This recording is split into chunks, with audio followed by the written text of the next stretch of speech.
नरेंद्र मोदी की सरकार क्यों डर रही है? 50% को क्रॉस करिए ना। जब प्यार किया तो डरना क्या, तोड़ जाइए 50% को। क्यों 50% को डर रहे हैं आप? जो 50% है उनको 27%, जो 20% है उनको 50%।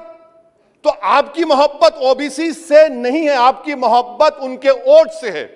और आपका दिल उन 20% के लिए धड़कता है जिसके लिए आपने 50% तहफ़्फ़ुज़ रिजर्वेशन दी है। यह आपकी हकीकत है। मजलूम के साथ नहीं है, आप कमजोर के साथ नहीं है, आप बेरोजगार के साथ नहीं है। हां, एक हकीकत है, आप ताकतवर के साथ थे और ताकतवर के साथ रहेंगे। आपको वोट की जरूरत है। ओबीसीज और वो जो मुसलमान बरादरियां नीचे, उनको उठाने की जरूरत नहीं है। हेल्प किया, और आप सिर्फ मराठाओं की बात करते हैं, मुसलमानों की बात क्यों नहीं करेंगे? वो 50 कास्ट जो मुसलमानों की बैकवर्ड है महाराष्ट्र में, वो देख रही है आपके इस तमाशे को और आपको एक्सपोज करके रहेगी। आप उनकी बात ही नहीं करते। कि सुप्रीम कोर्ट अगर कोई फैसला देता है तो सरकार को इस बात की इजाजत है कि वो उस फैसले के ऊपर कानून बनाए जो आपने किया। तो इसलिए मैं कह रहा हूं कि आपने शाहबानों की रिवायत को बरकरार रखा, आपको मुबारकबाद। दूसरी बात यह है जनाब चेयरमैन साहब के बड़ी बड़ी बातें हुई कि ओबीसीज के लिए सरकार है। मैं इसको डिस्पेल करता हूं, एक्सपोज करता हूं। ये सरकार ओबीसीज के लिए नहीं है। क्यों नहीं है? National commission of scheduled caste, national commission of scheduled tribe जो है 338B में उनको जो इख्तियार दिया गया है वो प्लान एंड पार्टिसिपेट करने का। आप ओबीसी में एनसीबीसी करने का खाली एडवाइस करना, यहां पर प्लान और पार्टिसिपेट है ही नहीं। तो ये आपका एक्सपोज करता है आपकी हिपोक्रेसी को और आपकी मुनाफिकत को। दूसरी बात यह है कि रोहिणी कमीशन ने कहा कि 10% ओबीसी 50% रिजर्वेशन को हासिल कर रहे हैं और 20% जाते हैं, इनको कुछ नहीं मिल रहा है। तो सब कैटेगराइजेशन क्यों नहीं कर रहे आप? अगर आप ओबीसीज के लिए हैं तो उन मखसूस कास्ट के लिए आप हैं, आप तमाम ओबीसीज के लिए नहीं है। ये आप ही का रोहिणी कमीशन ने आया है। तो सब कैटेगराइजेशन आप करेंगे नहीं करेंगे?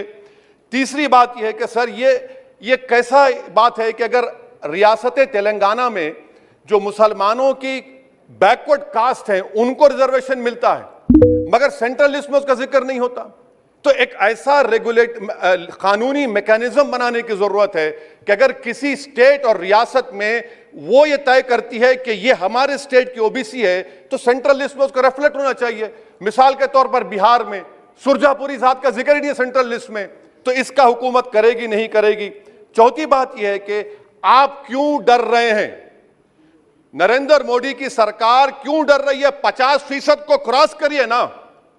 जब प्यार किया तो डरना क्या, तोड़ जाइए 50% को। क्यों 50% को डर रहे हैं आप? जो 50% है उनको 27%, जो 20% है उनको 50%। तो आपकी मोहब्बत ओबीसी से नहीं है, आपकी मोहब्बत उनके वोट से है। और आपका दिल उन 20% के लिए धड़कता है जिसके लिए आपने 50% तहफ़्फ़ुज़ रिजर्वेशन दी है। यह आपकी हकीकत है। पांचवी बात यह है स्पीकर साहब कि हम हुकूमत से मुतालबा कर रहे हैं कि प्रोएक्टिवली नरेंद्र मोदी की सरकार 50% सीलिंग को तोड़िए, निकलिए। आप क्यों नहीं करना चाहते? करने की जरूरत है, डेटा है, एम्पिरिकल एविडेंस है बैकवर्डनेस का। वो 50%, 27% कैसा दे रहे हैं, गलत है। छठी बात यह है कि सर ये एक सुनहरा मौका है कि आप इस तरह का कानून बनाइए, 50% लिमिट को क्रॉस करिए और ओबीसी समाज से सही मानों में इंसाफ करिए। सर एक और बात, आज ही के दिन 1950 10 अगस्त को प्रेसिडेंशियल ऑर्डर हमने निकाला था, बड़ा तारीखी दिन था जिसमें हमने शेड्यूल्ड कास्ट को रिजर्वेशन दिया। मेरा हुकूमत से मुतालबा है, मैंने कांग्रेस की हुकूमत थी वहां बैठता था मैं, आज यहां बैठकर भी तीसरी मर्तबा कह रहा हूं कि 1950 का प्रेसिडेंशियल ऑर्डर रिलीजन की बुनियाद पर बनाया गया जो राइट टू इक्वालिटी के खिलाफ है, जो राइट टू इक्वालिटी के खिलाफ है। एक सुनहरा मौका आपके पास आया है कि उसको रिलीजन न्यूट्रल करिए। जब शेड्यूल्ड कास्ट में हिंदू, बौद्ध और सिख आ सकते हैं तो दलित मुसलमान, दलित क्रिश्चियन क्यों नहीं आ सकते? सच्चर कमेटी गवर्नमेंट की कमेटी, उसमें जिक्र लिखा है। आप वो नहीं करना चाहते, आप नहीं करेंगे तो देख रहे उत्तर प्रदेश का अंसारी देख रहा है, उत्तर महाराष्ट्र के वो पसमानदा मुसलमान देख रहे हैं कि क्या तमाशा आप लोग करते हैं, यहां वहां चले आते हैं, वहां के यहां आते हैं और हम लोग बीच में फंसे हुए रहते हैं। सर, छठी बात यह है, सातवीं बात यह है कि मैं हुकूमत से इस बात का मुतालबा कर रहा हूं कि 1950 प्रेसिडेंशियल ऑर्डर को रिलीजन न्यूट्रल किया जाए। अच्छा, ओबीसी की आपकी सरकार है, 89 सेक्रेटरीज हैं, कितने ओबीसी है बताइए? 89 सेक्रेटरीज में 5 अगस्त 2009 को एक भी ओबीसी सेक्रेटरी नहीं था, एक शेड्यूल कास्ट और 3 एसटी थे। मुबारक हो आपको, आपकी मोहब्बत यह है, डेटा कह रहा है, मैं नहीं कह रहा हूं, आप मुझे झूठ साबित कर दीजिए। अच्छा, सेंट्रल यूनिवर्सिटी में सर, सेंट्रल यूनिवर्सिटी में 51.6% ओबीसी के पोस्ट वैकेंट हैं। इसीलिए मैंने कहा कि आपको उनके वोट से मोहब्बत है, उनको जमीन से आसमान पर उठाने से आपको कोई मोहब्बत नहीं है, यह हकीकत है सर। और सर, ये यहां पर बैठकर मैंने हमारे कांग्रेस के लीडर की तकरीर को सुना, शिवसेना वाले कह रहे हैं, एनसीपी वाले कह रहे हैं मराठा मराठा।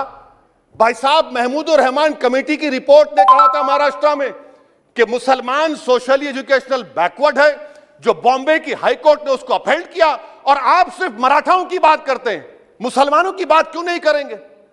वो 50 कास्ट जो मुसलमानों की बैकवर्ड है महाराष्ट्र में, वो देख रही है आपके इस तमाशे को और आपको एक्सपोज करके रहेगी। आप उनकी बात ही नहीं करते। मराठाओं को जरूर दीजिए, मगर आपके इस बड़े दिल में क्या उन गरीब मुसलमानों के लिए धड़कता हुआ दिल नहीं है कि हम सिर्फ भिखारी हैं, आपका वोट हासिल करेंगे, आपको नेता बनाएंगे, मुख्यमंत्री बनाएंगे, प्रधानमंत्री बनाएंगे, और हमको क्या मिलेगा? इफ्तार की दावत और मुंह में खजूर, रिजर्वेशन नहीं मिलेगा हमको। ये कौन सा इंसाफ है सर? इसीलिए ये इनकी मुनाफिकत है, इसीलिए हम हुकूमत से मुतालबा करते। अच्छा, हैरत की बात यह कि सुप्रीम कोर्ट के जिस फैसले को ओवरकम करने के लिए यहां पर यह बिल लाया गया, सुप्रीम कोर्ट ने कह दिया कि मराठाओं के बारे में सोशली एजुकेशनल बैकवर्डनेस नहीं दिख रहा है। आप कैसे दिखाएंगे बताइए? ये महाराष्ट्र के 50 मुसलमान बरादरियां देख रही हैं। इसीलिए हम हुकूमत से कहना चाहते हैं कि, और मोदी सरकार से, कि आप ओबीसीज के अपलिफ्टमेंट के लिए नहीं हैं, आप मजलूम के साथ नहीं हैं, आप कमजोर के साथ नहीं हैं, आप बेरोजगार के साथ नहीं है। हां, एक हकीकत है, आप ताकतवर के साथ थे और ताकतवर के साथ रहेंगे। आपको वोट की जरूरत है, ओबीसीज और वो जो मुसलमान बरादरियां नीचे, उनको उठाने की जरूरत नहीं है। स्पीकर साहब, ये बिल यकीनन अच्छा है, मैं इसकी तायीद करता हूं। और गालिब ने बड़ा खूब कहा था कि ये जो तमाशा मैं देखता हूं कि बगीचे अतफाल है, दुनिया मेरे आगे, होता है सब शब रोज, तमाशा मेरे आगे। शुक्रिया।